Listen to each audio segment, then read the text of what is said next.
Good afternoon. My name is Steve Selbst, and I'm the co-owner of Healthcents, Inc.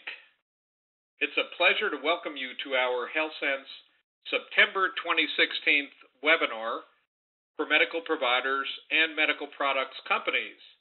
Today's topic is the very important 10 best payer contracting practices for 2016.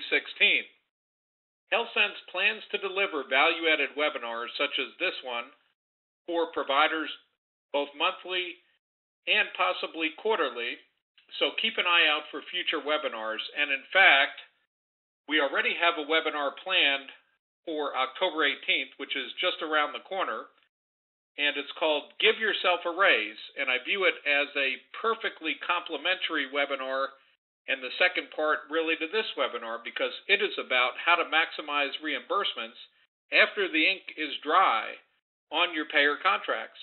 Our partner, Healthcare Practice Partners, will be our guest speaker during that session. Today's topic is near and dear to my heart, since it is at the core of what Healthcents has been doing since 1994, which is enabling providers like yourselves to increase reimbursements by putting in place new payer contracts and renegotiating your existing contracts. We analyze and negotiate hundreds of contracts at a time for customers who are providers just like yourselves, which includes medical device companies, HME companies, medical practices, ASCs, hospitals, specialty and full-service labs, behavioral health companies, home health companies, home infusion companies, dialysis companies, even telemedicine companies, and other ancillary providers. We see up close the ever-evolving landscape has been changing as the Affordable Care Act rolls out and takes root. And today we're going to talk about the implications of some of the evolving trends such as MIPS and MacRA as they come into play. I am very delighted to be your host today. And I bring with me a combination of technology and healthcare background. In fact, in a prior life, I was an executive with a small computing company which went by three initials, IBM. Just kidding, they're not very small. But I've been in business doing healthcare contracting since 2002 and have successfully been involved and led negotiations for over 10,000 payer contracts for every provider that you can imagine in virtually every location of the U.S. And I'm also the inventor and designer of our flagship product, Revolution Software, which we use to do payer contracts analytics. My partner, Healthcents President Susan Charkin, is very well known in the industry, and she has her MPH and a wealth of background both as a provider and a payer contracting executive. I often say she has her MPH and I have my IBM, so we're very complementary to one another. Today, I am going to be assisted by your co-host, Donna Elliott, our Healthcents Director of Accounts. Donna will be hosting our Q&A today and will be participating throughout the discussion. Donna, go ahead and say hello to everybody. Good afternoon, and thanks for coming. All right. As you can see, Donna's as excited as I am to get started. Donna's background includes 20 years of experience in payer contracting, and she leads our daily contracting activities for many of our largest Healthcents customers. Now, before I begin, I would like to just cover a couple of administrative matters which will make the session during the next hour go a little bit more smoothly for everybody, particularly during the Q&A session. First, for questions that you would like to ask during the presentation, beginning right now, feel free to simply send an email from any device, your mobile phone, your tablets, your computers, you name it. You can send an email real time, anytime, to question@healthcents.com, and we will field those questions during our pauses. I will plan to pause 2 to 3 times throughout the session, and we will also have the opportunity during those pauses for you to ask live questions.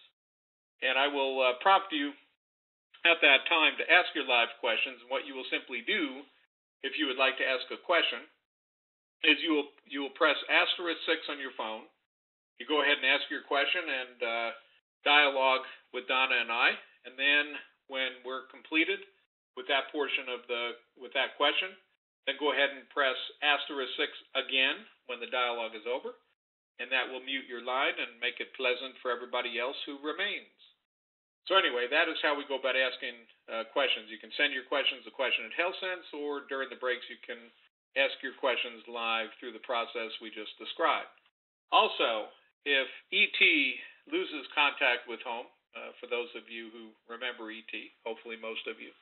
But anyway, all you have to do is type join.me/Healthcents in your favorite browser, and you'll be restored to exactly where we are during the session. Now, one of the most common questions that we get at the beginning of these sessions is often, hey, how do I go about getting a copy of the materials from this session, the actual slides and so forth? Well, we're actually going to provide you both with copies of the slides, and we're also going to provide you with a complete recording. This entire session, as I mentioned, is being recorded live, and it will be made available to you post-session, typically within 24 hours.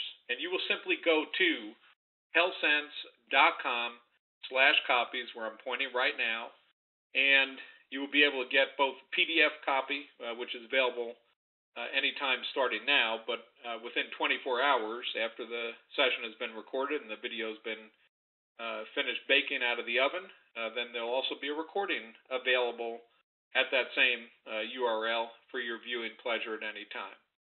So that's how you go about getting copies. That's how you go about getting restored. A brief overview of Healthcents Inc. I just wanted you to be familiar with our company if you're not already a existing customer or prior customer. But Healthcents has been in business for about 22 years. We are the largest nationwide healthcare contracting and consulting company, where our focus is specifically on payer contracting and obtaining new and more profitable payer contracts for medical providers of all types. We focus on increasing your reimbursement through a series of techniques that we have honed over the last 22 years and have perfected. And we're going to discuss the 10 steps and the 3 broad steps that encompass those 10 steps today.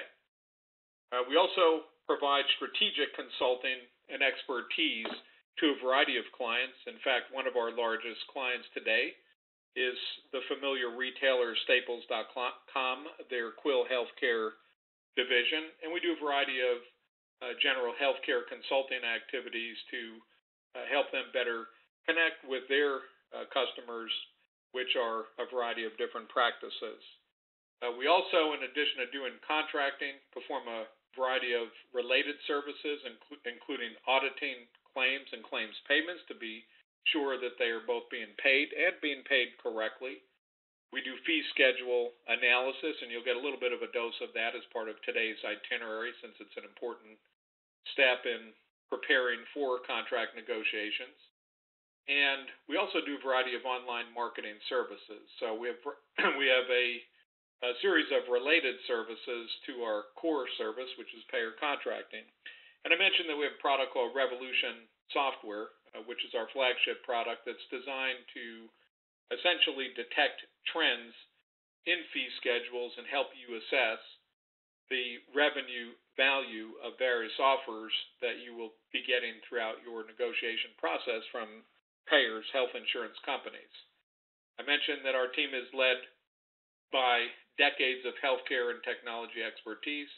And in fact, my colleague here, Donna Elliott, has worked for several large health insurance companies in addition to representing providers like yourself. In any event, for more information about Healthcents and our services at any time, go to healthcents.com. We have a variety of interesting materials out there as well, including videos and different tips and techniques for negotiating contracts. So I encourage you, when you have an opportunity, to take a look around there. We do have an upcoming speaking engagement for those of you that are in the DME, HME medical device manufacturing and distribution business. We will be featured speakers talking about how to get into closed and narrow networks coming up here at MedTrade at the end of October and early November in Atlanta, so I hope to meet some of you there. We will have a booth there as well as a breakout session. Anyway, I put a list of some of the services I just described. I won't belabor it here, but just wanted you to have it in the materials. I mentioned a little bit about our background. Those are our pictures. The one at the top is me, and the one at the bottom is Susan. Figured you could probably surmise that. I've talked a little bit already about our background, and it's elaborated here. In any event, getting on with today's session, what I wanted to start off with is the complementary nature of how the puzzle pieces fit together when you think about practice management and operational management, and you think about payer contracting. Now, practice management, of course, deals with cash flow and coding and billing and scheduling and collections and all of those important daily tasks that are involved in running any form of a practice or any company. Payer contracts, though, often are accepted at face value based on whatever fee schedule the payer might offer, and often are not maximized or optimized. So our focus today is going to be all about how you can get the most out of your payer contracts and then feed it into your operational or practice management business processes. So at the end of the day, you can get the trophy and get the most revenue out of your revenue cycle. So that's what we're going to hone in on today is payer contracts and payer contracts negotiations. We are going to first start off with 10 best payer contracting practices and talk about the three major steps that the broader 10 steps apply to for the 10 best payer contracting practices. And we're going to finish on that note at the end. During our path, we're going to go through a SWOT analysis, a strengths, weaknesses, opportunities, and threats analysis to help you think about how to both position your company and your practices for higher reimbursements. We're going to take a look at various techniques for evaluating reimbursements and determining whether or not you are reimbursed at a rate that is commensurate with the market and with the other agreements that you may have in place. And if you're not, then how do you determine the codes and code ranges and types of services to focus on during your negotiations, and what are some of the techniques for doing so? We're going to take a look at your charge master, your bill charges. And one of the things to be aware of, I'll mention it here, and I will certainly mention it again, is that a typical payer contract, in fact, almost every one I've ever seen, has a clause in it that states in some manner that you get paid the lesser of your bill charges or your contracted rates. And let me repeat that. You will get paid the lesser of your bill charges or your contracted rates. What does that mean?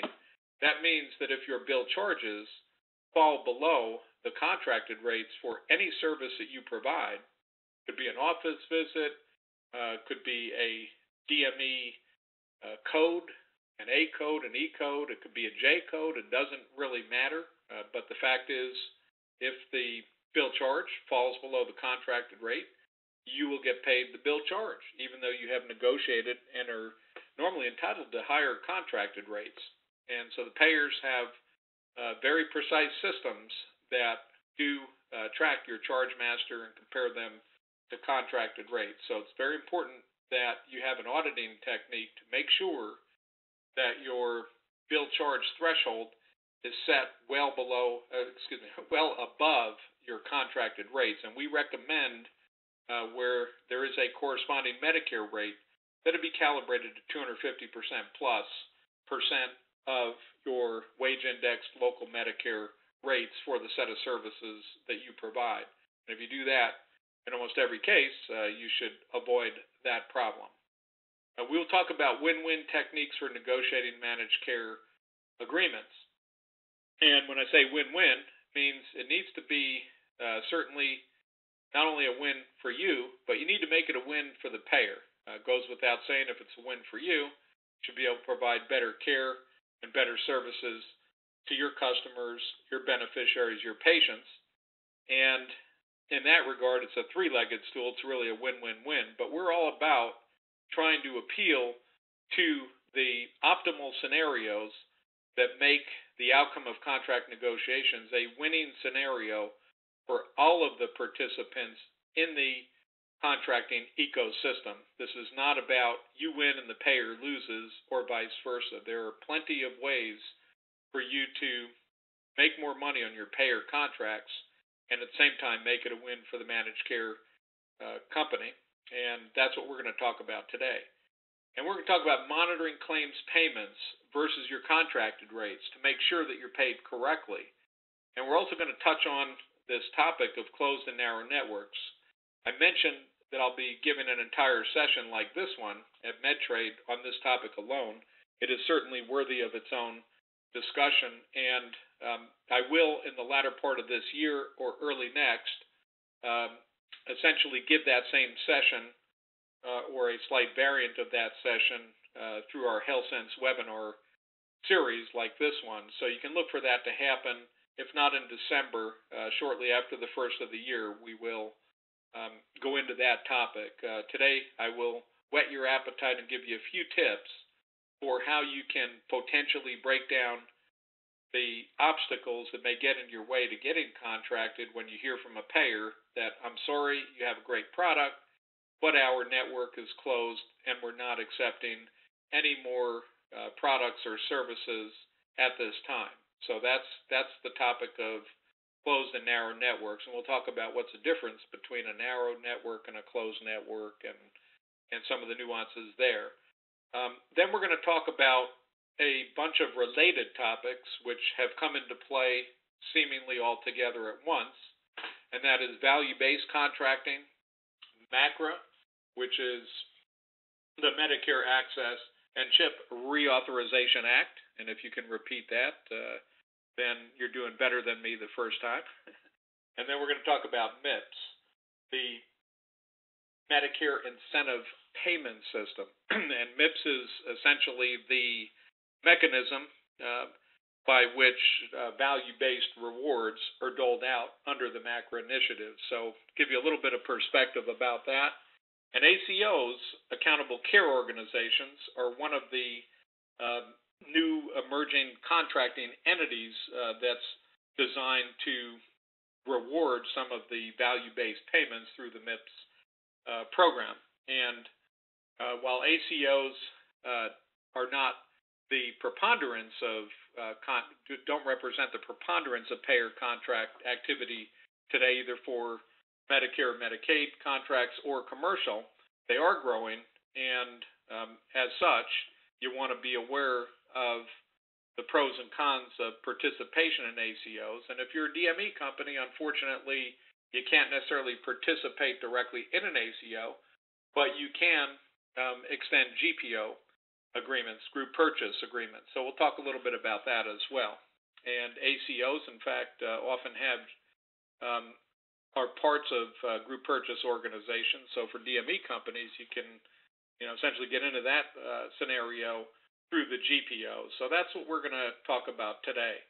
And I find that while there's 10 steps associated with payer contracting, we can distill those 10 steps into 3 broad areas. And let's think of those areas as preparing for contract negotiations, negotiating the contract, and then monitoring. Now, a couple of points to be made right off the bat. If you go into a contract negotiation, which I think is often the temptation, without preparing, you will often find that you will be in this sort of an arm wrestle, and you won't have many facts to back up your position. So we are going to talk a lot about spending the appropriate time up front, and that typically should represent, if I were to draw a pie chart of your time spent, the preparation should be about 50 to 60% of the time that you spend negotiating any given contract. If you're not putting that time up front and preparing, that means that you're not prepared for the negotiation, whether that means doing the appropriate analysis, getting the value proposition and SWOT analysis done, preparing a proposal letter. Those are all the kinds of activities that we will get into as part of preparation.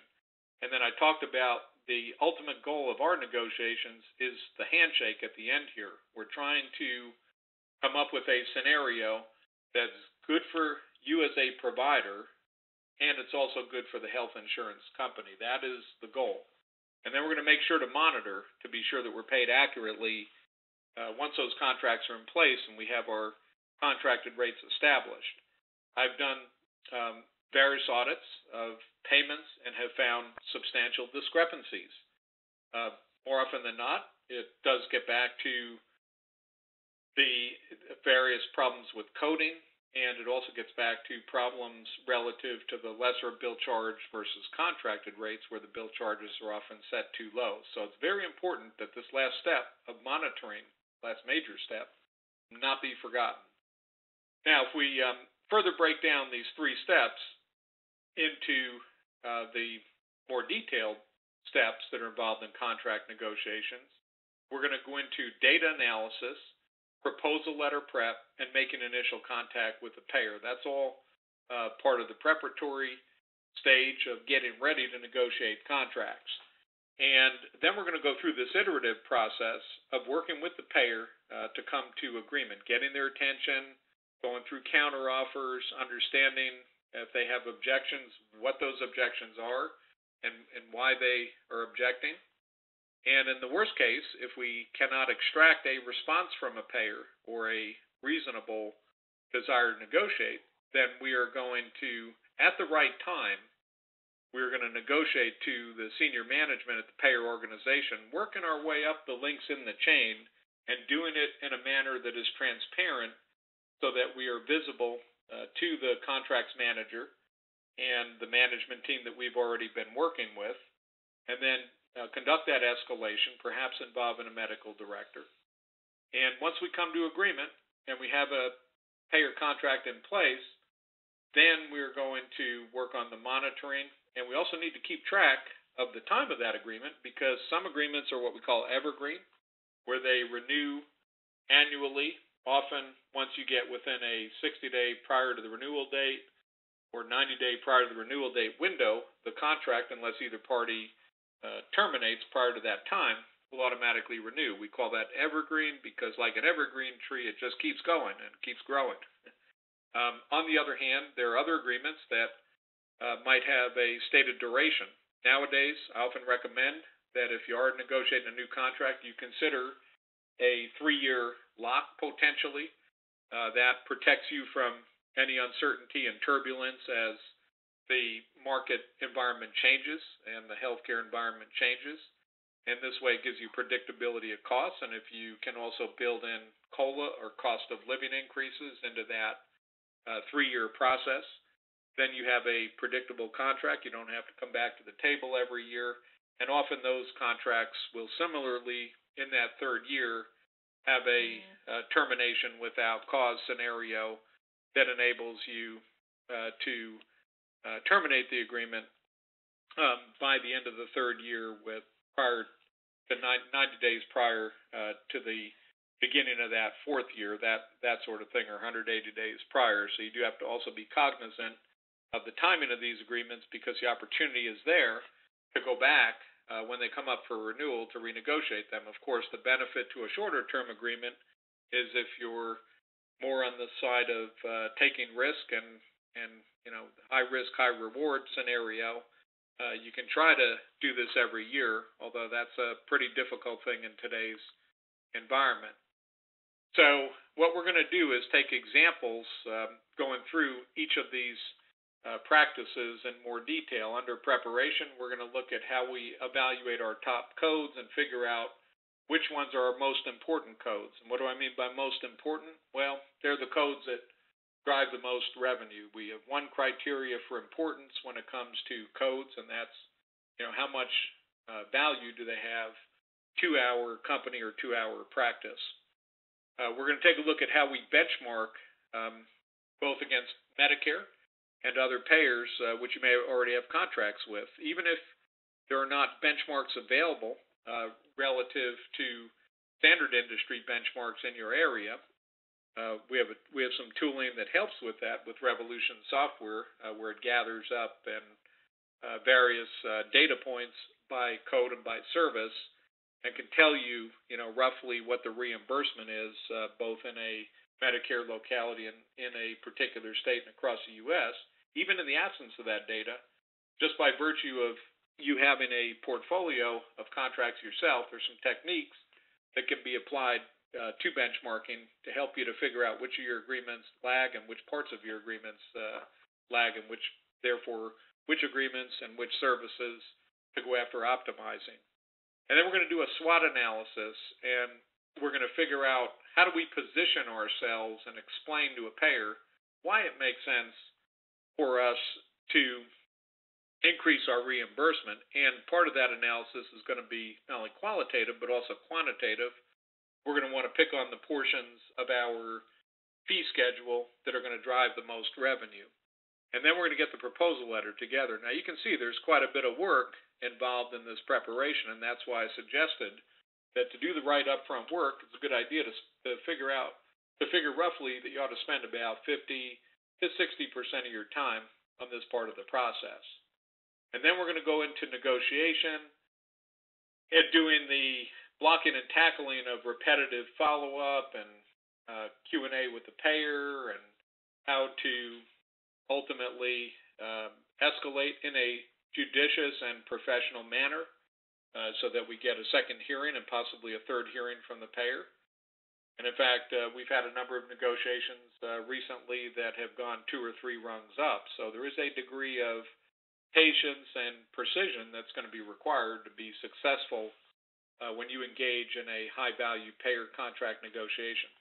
And then we're going to take a look at some contract language constructs. And, again, I'm not an attorney, so I can't, tell you all the implications of things like indemnification and associated legal terms, but I can certainly flag for you some of the operational language constructs that have a material effect on your reimbursement that are pretty easy to flag in any contract by a layperson and can have a dramatic effect on your reimbursement. We'll talk about things like claims payment terms, retrospective reviews, the lesser bill charges, those sorts of things. And then we're going to talk about some simple techniques for monitoring payments to be sure that you are paid accurately. So let's get into best practices 1 and 2. Now, what we have up top, we could do this in a spreadsheet. I prefer using our Revolution software product, which won't surprise you.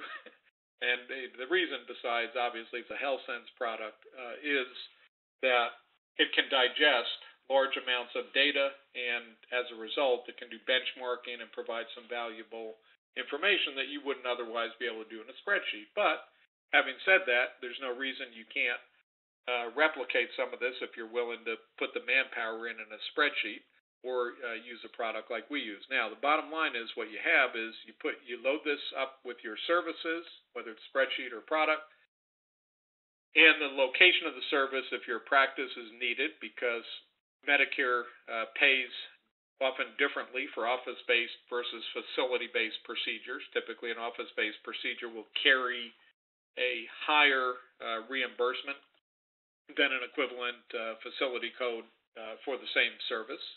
And that's because the facility code, from a payer perspective, also carries with it the overhead of the facility charge, which is a separate charge that's paid to the hospital or ASC that the service is done in. And then you need the volume, very important, because at the end of the day, your revenue is a function of the frequency that you perform a service. And let's assume that that's a 12-month period. You need your bill charge. The practice charge is a multiplier of the two things, so that's calculated automatically. Then you need the Medicare payment. In our tooling, that's looked up automatically by zip code mapped to a locality. But you want to benchmark where possible to a Medicare rate, because Medicare is typically the benchmark that is used, standard benchmark that is used by payers to calibrate and build their fee schedules, even when they call them proprietary fee schedules. And then the payer rate is the amount that you get for that service from the payer. The percent of Medicare is the payer rate divided by the Medicare payment, and the revenue is a function of the payer rate times the volume. So there you go. That's how much money you made. And then we have a few benchmark points here, and that's what is the reimbursement in the locality itself, the dollars. Once you get beyond the locality, and here's the percent Medicare, once you get beyond the locality, we work with percentages only because Medicare wage indexes its reimbursements. So 172% of Medicare in New York City, maybe a much higher dollar amount than 172% of Medicare for the same service in Little Rock, Arkansas. So the only way we can compare apples to apples is to normalize and take into account the wage indexing, which is what the percentages do for us. So we can get a percent of Medicare for our Medicare locality, the state, and the U.S. And now we can say, for any given service, we can compare, is that service being reimbursed above, or below the benchmarks correspondingly for region, state, and national. Now, for those of you who are CPAs or have your pocket calculator ready, you're going to add these numbers up and say, wait a second, these numbers don't add to $1.5 million. Well, they don't, because I'm using a sample here.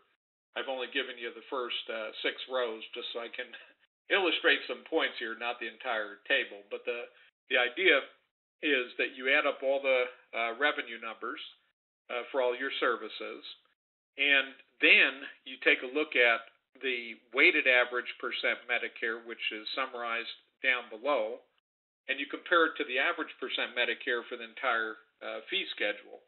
And the reason this is important is the weighted average is calculated differently and really takes into account the workflow through your practice or for the set of products that you sell.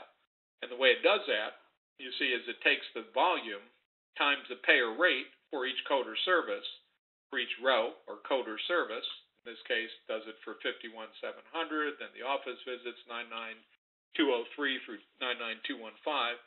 So it takes volume times payer rate for each one, adds them all up, makes that the numerator, and then it takes the volume times the Medicare payment for each one, adds them up, makes that the denominator, and divides it. Well, what does that do?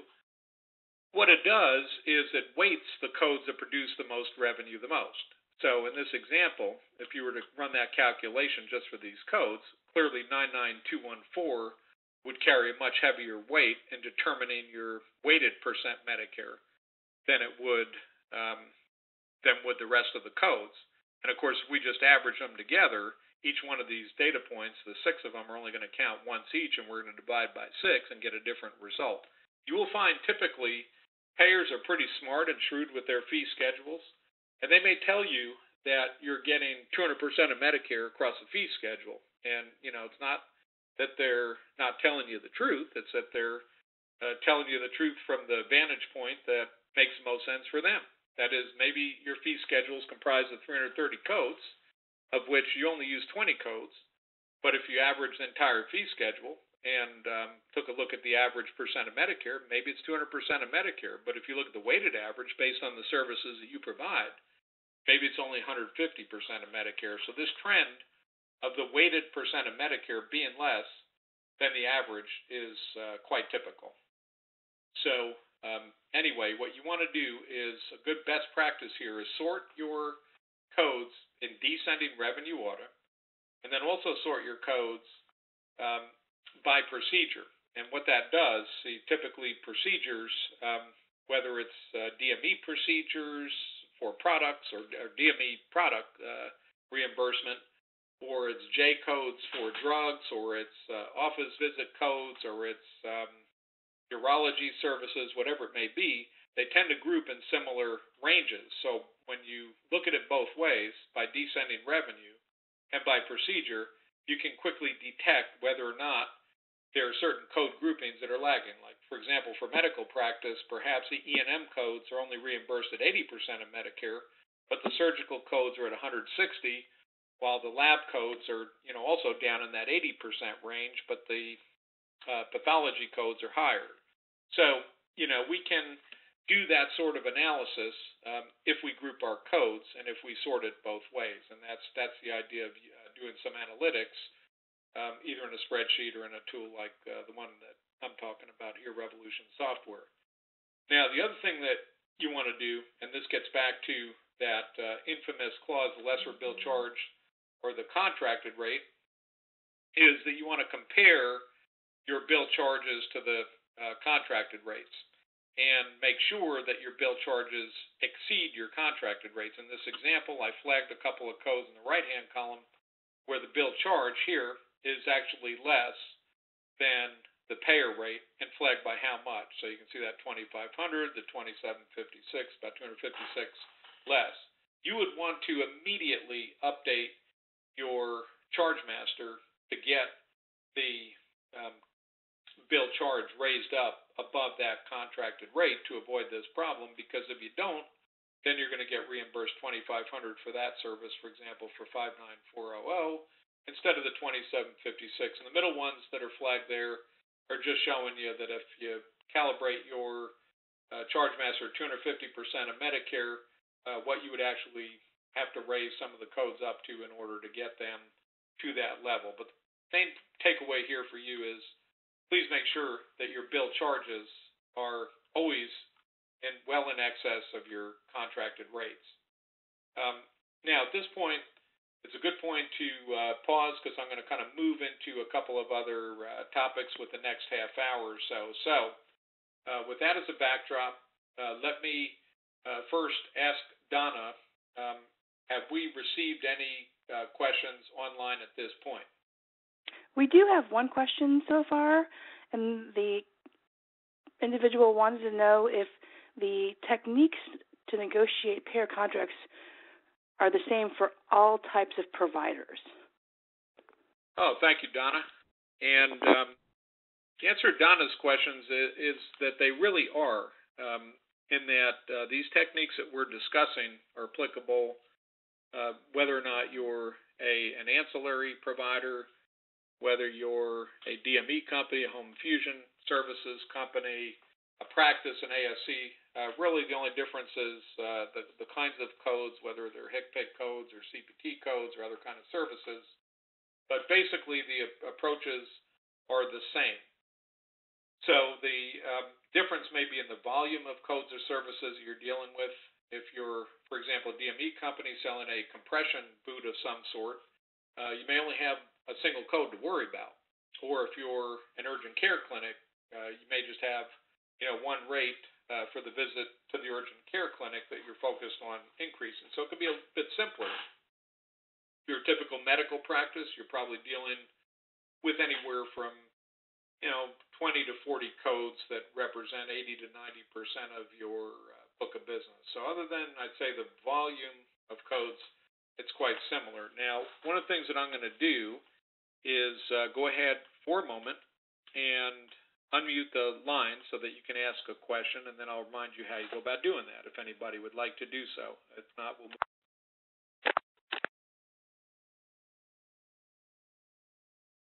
Okay, if anybody would like to ask a live question, now is the time. And what you do to ask your live question right now is press *6 on your phone and ask your question. Any live questions? *6 right now. Okay, then I will take that as a no and move on.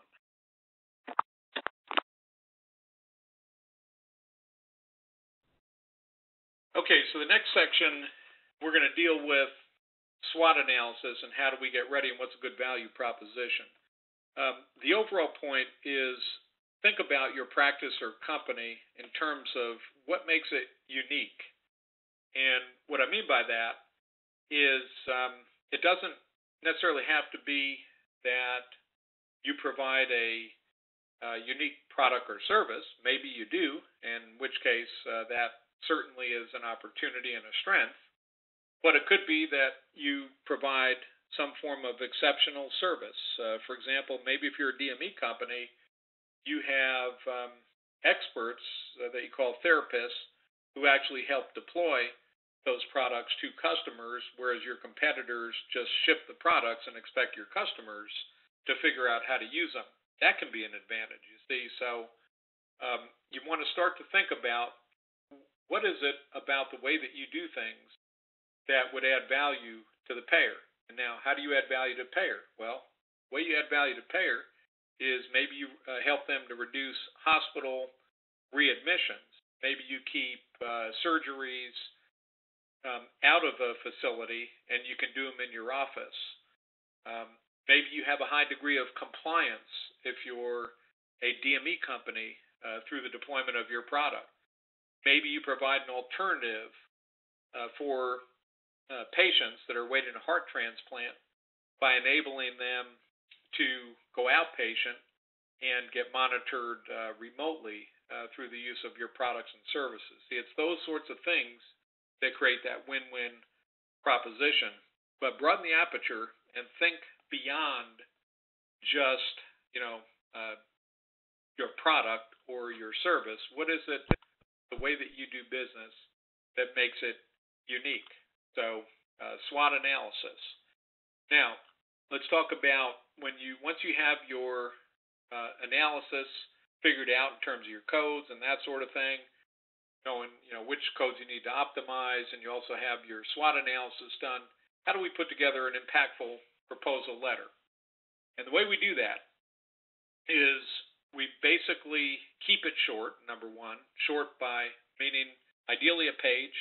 I would still give you a B+ if you go to maybe a page plus a paragraph or two, but you start to get a C or lower if you make it longer, because now you're going to lose the attention of the payer since they get flooded with these sorts of requests. So you want to, number one, keep it impactful and short. Number two is you want to structure it in a certain way, and we'll take a look quickly at how you go about doing that. But first, you want to really have it structured three ways. You want to establish the relationship and tell them what you want right away. Don't monkey around, by writing an inductive letter where you lead up to the conclusion at the end. Make it deductive. Get to the point of why you're writing first, and then provide the supporting evidence. I'm Mr. and Ms. Payer.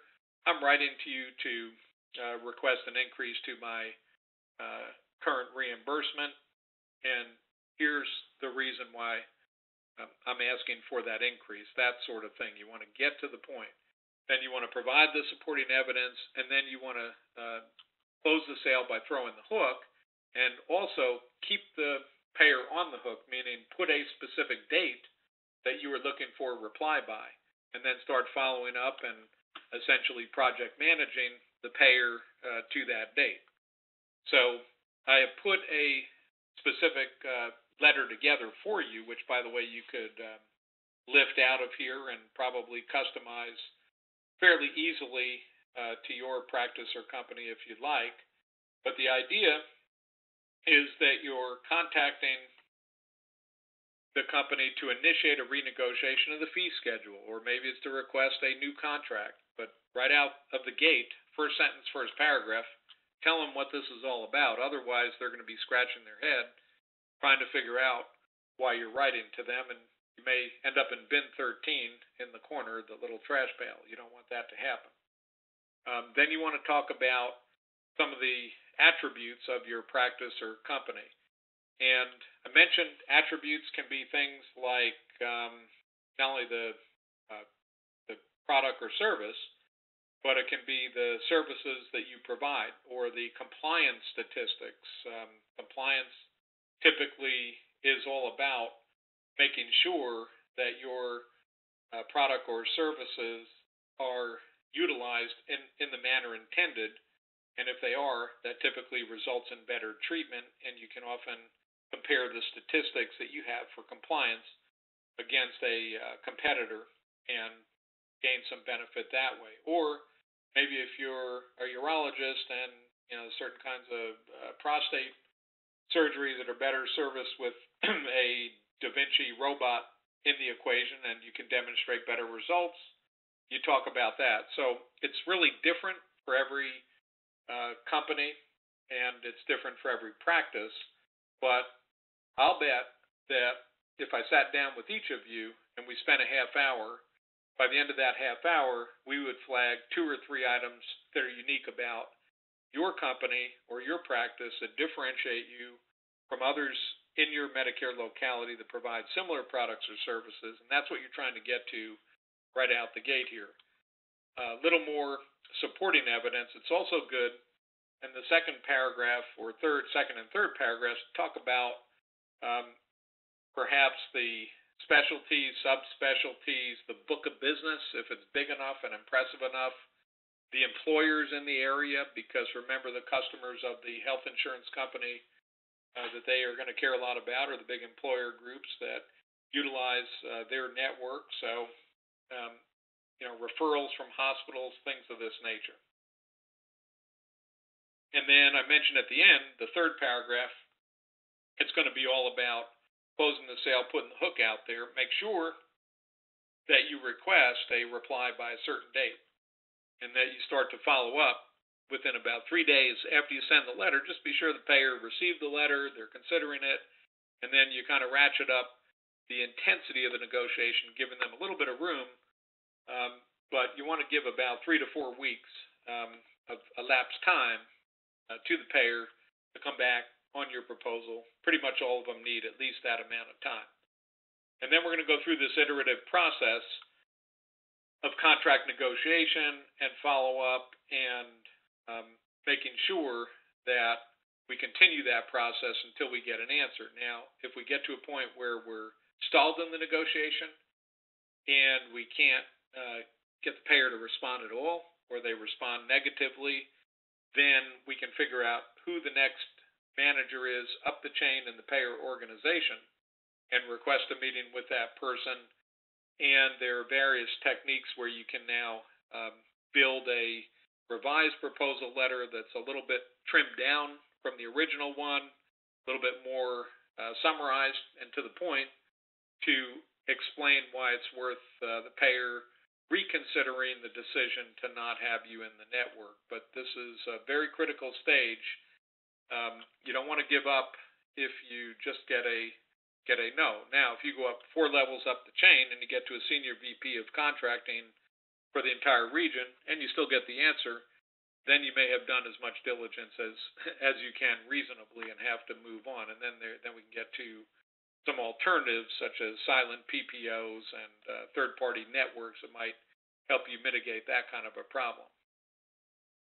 That's a little bit about the negotiation process. Now, I mentioned contract language, and we've identified about 25 different items in payer contracts that can affect the reimbursement and the timing of reimbursement.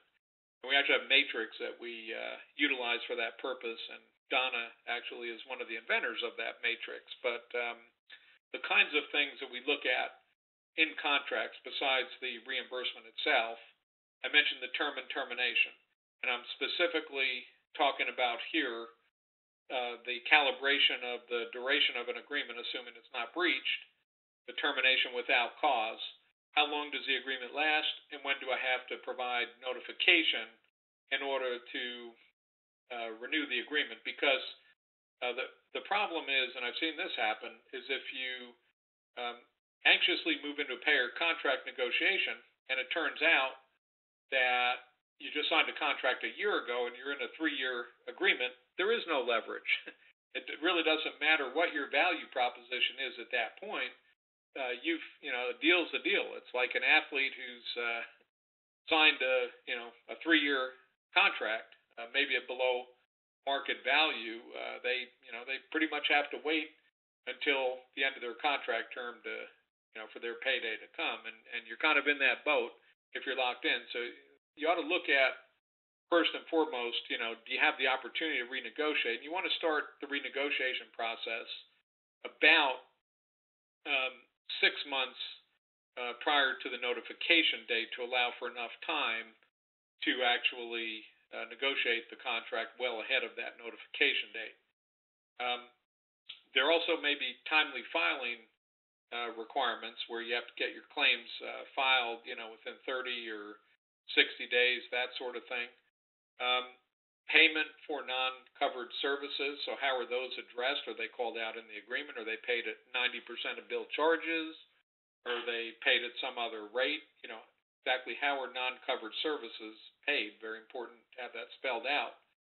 And pre-authorization requirements. This can be an issue that if a pre-auth is required. I've seen this. We've struggled, seen DME companies struggle with pre-authorizations after the fact, where they had a contract but they didn't get a pre-auth. Real critical to make sure those authorizations occur. And another thing, I didn't write it down here, but I'll mention it, that I've seen bite really hard are retrospective reviews by the payer.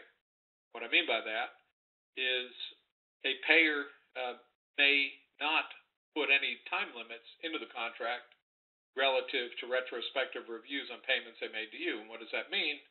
It means that they can come back at a later date, sometimes years out from when the actual service or product was sold or rendered, and request money back. And I've seen companies literally have billions of dollars of disputes because the payer somehow overpaid for services and then figured it out 2 years down the road and then asked for their money back. Well, if you have language in the contract that has a time limit on these retrospective reviews, when the payer can come back and collect their money, then you can avoid that unfortunate kind of a problem. Claims monitoring, big table here, but all it's trying to show you, again, coming out of our product automatically, but you can do this in a spreadsheet. You compare for your top codes and services, the highest revenue producing ones, the contracted rate against the payments, and you figure out which ones are paid below contracted rates and flag them, and then start to dig into the reasons why. Usually what I do with our clients is if they have 20, 30 codes, I try to figure out practically what are the, try to do this in a logical way. What are the 4 or 5 services that are generating 50% of the revenue? Let's take a look at half a dozen claims for a particular month. Where there's smoke, there's fire, meaning if those claims are all paid right, then we'll move on to the next month and then ultimately to the next agreement. But you take a practical approach here. But the point is you do some form of claims monitoring against contracted rates. Now, this will be a topic of a future session, but what is the closed or narrow network? Well, the closed network is basically a network where the payer is not accepting additional providers of your type. Could be a DME, HME scenario, could be medical practice, ASC, closed network. This means they're not allowing more providers of your type. Narrow is similar, but not quite the same, which is that they're generally not accepting more providers into the network, but the door may be cracked open if there's a unique value proposition, but they generally have limits established, and they may be at or close to those limits. So the narrow network may provide a little bit more of an opportunity to get in that door crack, but still, the closed network can be broken down too if you have the right value proposition. And there are some very effective value propositions that can be built, and typically this will have to be done through an escalation to get past a closed or narrow scenario. And it's not 100%. You're not going to necessarily get into every single closed or narrow network you try to get into, but I would venture to say you can be often more successful than not if you take this approach, and that is that you focus on first, you're going to probably have to bite the bullet and be willing to compete on price, because from a pure incentive perspective, if the payer feels they have enough coverage for the product or service or provider type that you are, then they're probably not going to break the door down and make an exception and bring you in unless you do it at market competitive rates. So that's going to be a decision you have to weigh. Is it worth going out of network in that scenario, or getting the volume and going in network at lower pricing? But you're going to want to couple that up with some value. And I talked about DME companies' value can be unique product or service in terms of maybe you have a compression boot that actually saves limbs or reduces inpatient stay days. Maybe you have a special kind of a network of therapists that help deploy your product, that sort of thing, and you can espouse those sorts of benefits coupled up with compliance and often build a scenario. A practice may do a lot of in-office kinds of procedures. It may have unique robotics that it uses for surgeries that produces better outcomes, those sorts of things. So That's the way that you build a value proposition. As I say, this is a topic that we can go into in depth, and we will at MedTrade and in our next session. Third-party payers and silent PPOs. There are about a dozen or more companies that actually have networks with large payers where you can get an out-of-network benefit at 90% of bill charges and see some of the patients that are on those payer benefit plans that are out-of-network. Silent PPO might actually mean that it's an alternative to the primary network and might get you in a position to see a portion of the payer's patients. So certain kinds of payers may be an alternative to a typical primary payer. And then there's the any willing provider. There are certain states that and certain provisions in those states that allow for any provider that meets basic credentialing requirements in that state to be contracted. So knowing which states those are and which services and products those apply to can be an excellent strategy for the purpose of getting into a closed or narrow network. And now, I'm just going to talk briefly about the MacRA and MIPS because I know that probably all of you in some form have heard about this. It may be mystifying. I'm going to try to simplify it and give you the 15-second elevator story on MIPS and MacRA and why it's important. But the idea is that up until recently, the past several years, you'll recall that there were years where there was a threat for Medicare reimbursement, in some cases to go down as much as 20+%, and then usually, like the knight in white armor, on the last day of the year, the so-called doc fix bill would come into play, and Congress, before midnight on December 31st, would take a vote and decide to essentially repeal that decrease and restore the Medicare rates at a similar level to what they were. So that was the so-called sustainable growth rate model, where there was only a certain amount of fee allowed to be pumped into the Medicare system each year, and if payments exceeded that, then it would create a large penalty the following year, and the doc fix bill, that vote, would effectively take place. Well, the MacRA changes all that. It basically calls for a 0.5% increase on Medicare relative to physician fee schedules from 2015 to 2019. Then it flattens out from 2019 to 2025, and it utilizes a system called MIPS, the merit-based incentive pay system, or alternative payment models like bundled payments, essentially to reward value-based payments to plug the gap. So the whole idea is that they're kind of flattening out the Medicare reimbursement and still on a fee-for-service model, but you'll see 5 to 9% or more of reimbursement start to be paid through various value-based incentives, and that's what MIPS and MacRA is all about. In the interest of time, I'm going to go through the next couple of charts pretty quickly, but I do have an example here that simply shows efficiency, qualitative, and quantitative metrics that I dug up from a payer contract in the Midwest. It's actually published on the internet, a large color blue payer.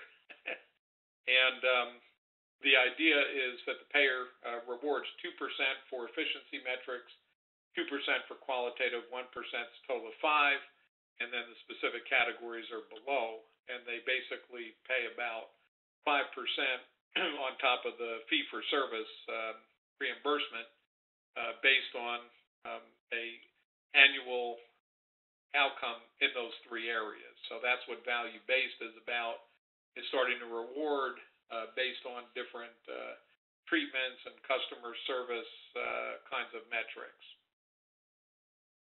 Okay, so a couple more points, and then I'll take some questions and we'll finish up. ACOs, accountable care organizations. What I want you to know about ACOs, the takeaway is that they were put in place as part of the Affordable Care Act back in 2010. They're an alternative organization that is led by a primary care physician, that the whole idea is to integrate the entire ecosystem from the hospital through the IPA, through all of the specialists that are a part of that ecosystem, and share information and reward better treatment outcomes. That's what they're there for. Now, today there are approximately 28 million, a little over 28 million people covered. That's less than 10% of our population. There are, at last count, about 838 ACOs, preponderance which are commercial. About 2/3 are commercial. The rest are Medicare, smaller portion are Medicaid. So they're not dominant right now, but they are growing at about 12% per year. And they are one of the alternative payment models that will get rewarded by the MIPS initiative as it rolls out. As a specialist, you can participate in many ACOs. That's the point. As a primary care, you're typically tied to one. As a DME company, unfortunately, you can't participate in an ACO, but you can, what I'll skip through and show you, you can participate in a GPO, a group purchase organization.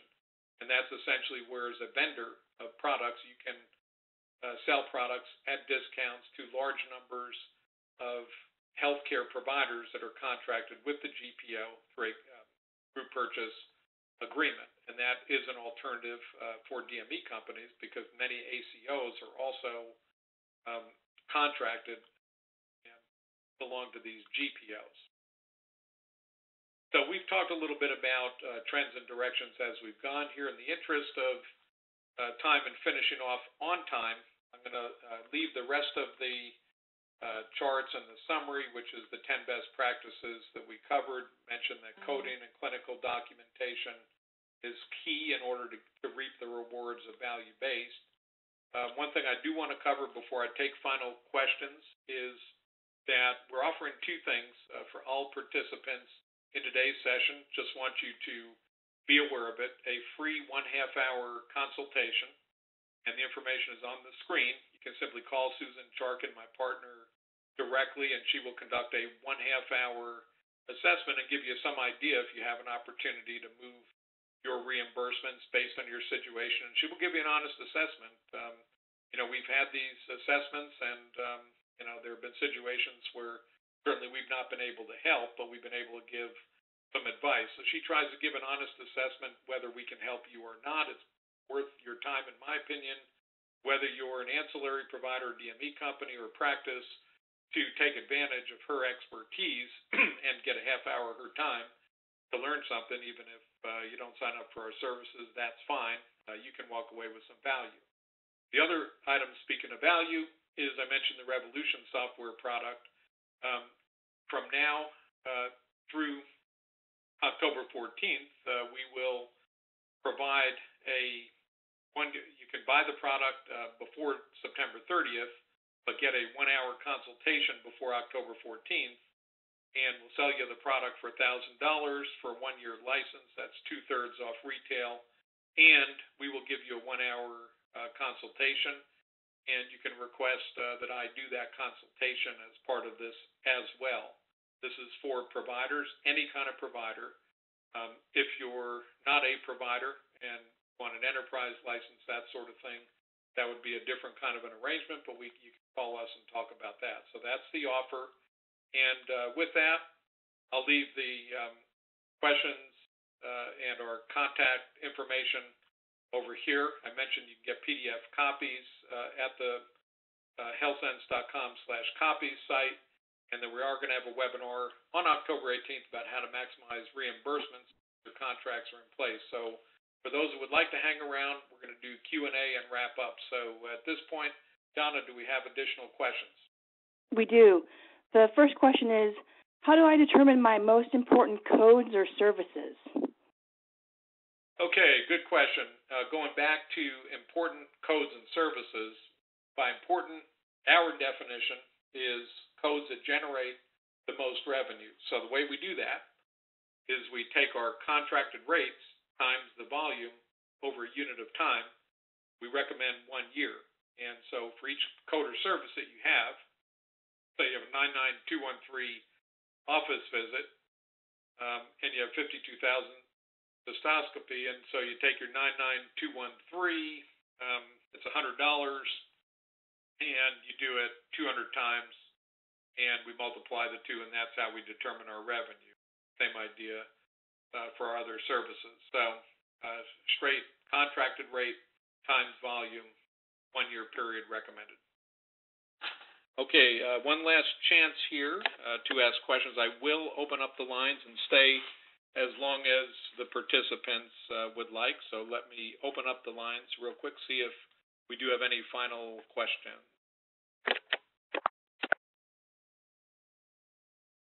We'll try it again. This is Donna. There was a question that came across the screen. Were you able to capture that earlier? I didn't see it, but let me open up the line and you can ask me that question.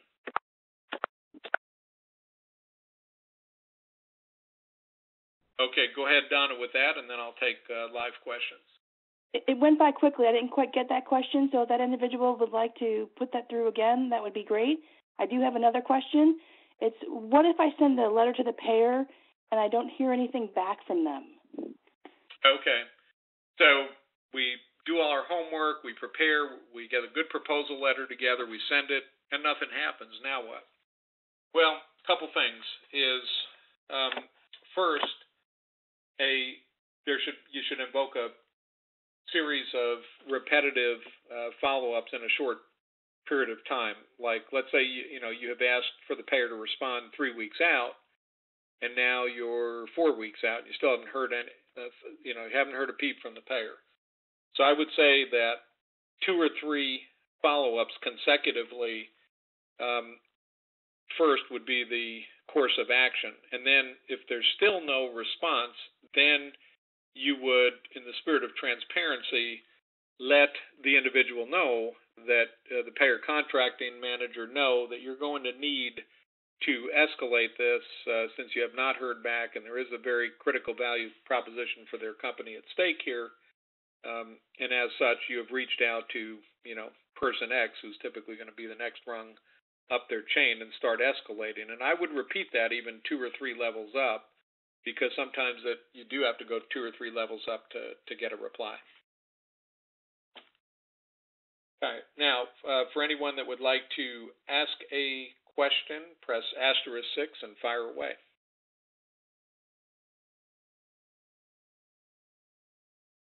Okay. Going once, twice, and let me ask Donna, any other? Hi. Oh, yes, I hear some. Please. My question has to do with the Revolution software. Okay. Does the software extract the revenue and procedure codes from the EMR, or do we have to, open a cabinet and pull out our old contracts? Oh, okay. Great question. And I'm sorry, can you just tell me your name, please? Eileen. Okay. It's a pediatric office. Pediatric office. Thanks, Irene. Was it Eileen or Irene? Eileen. Mm-hmm. Eileen, thank you. Okay. Great question. So how do we get data into Revolution software? Where does it come from, and do we have to pull out the contracts? Well, we can't. We basically need to get the data into a spreadsheet, a CSV file format. That's some of you may not know about CSVs. It's a standard format that every Excel spreadsheet is capable of digesting or saving output into. So the way Revolution software really requires very simple data. It needs your codes, it needs your bill charges, and it needs the payer contracted rate, and it needs the frequency that the service is performed. So to the extent that your billing system has that information, and it needs the contracted rates, to the extent that your billing system has that information, you should be able to extract a spreadsheet that has that information, and then it would simply be imported directly into the product. So you don't have to, feed the Revolution software code by code and spend all day loading 1,000 codes. You can take an extract, but you would have to export a spreadsheet out of your billing system to get your, contracted rates, bill charges, volumes, those kinds of things. But most providers have it. Thank you. You're welcome. And thanks for asking that, Eileen. I'll leave the lines open. Anybody else have a question at this time? Okay. Well, then with that, I am going to conclude the recording of this session. You